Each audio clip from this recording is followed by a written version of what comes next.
Welcome to jQuery video series, and this is part 70, and today we are going to look at the check filter. Alright, and these are the things we have covered, so we're going to focus on this. And before I start coding, I am assuming that you having a jQuery file with you and you have added the reference of that into your head section, and you have also written a basic code which triggers the jQuery instruction once the document gets loaded. Alright, so what check does is it looks at your markup, it looks at all the input elements who has type checkbox. Please pay attention. It looks at the element input, it looks at the type as checkbox, and it looks at the property, the check property. So over here, what I'm doing over here is I am marking this this checkbox as checked by default. So once the UI renders, you will see this checkbox as checked.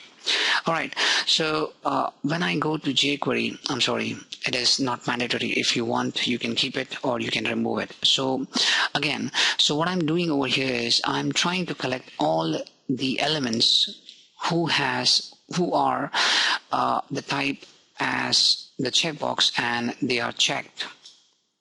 Alright, and I'm also looking, once I'm grabbing that collection, the element, and I'm looking if this is checked.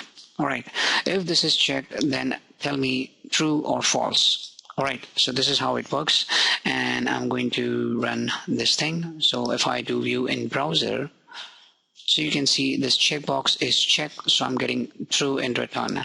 So you might say that instead of this, I can go like this because I'm already getting a check over here. But please remember, when you do this, basically what you're getting is back is an object, not the complete boolean. So that's why we are doing this. So anyways, I'm going to run this thing, right? So form checked, and once I run this, I get an object back. And if I try to access the object, then I can access its property, which is I'm trying to access here via is function, which is checked. Right, so I hope you got the idea, and again, if you want, you can reverse this process. I am going to make this thing as unchecked.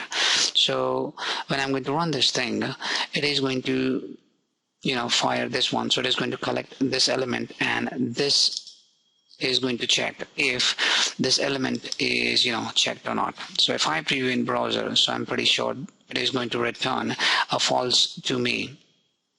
See, this is not selected, so I'm getting a false. So basically I'm doing a simple alert over here. So I hope you got the idea. In case of any queries or any problems, please let me know via comments. I will be able to help you for sure on that.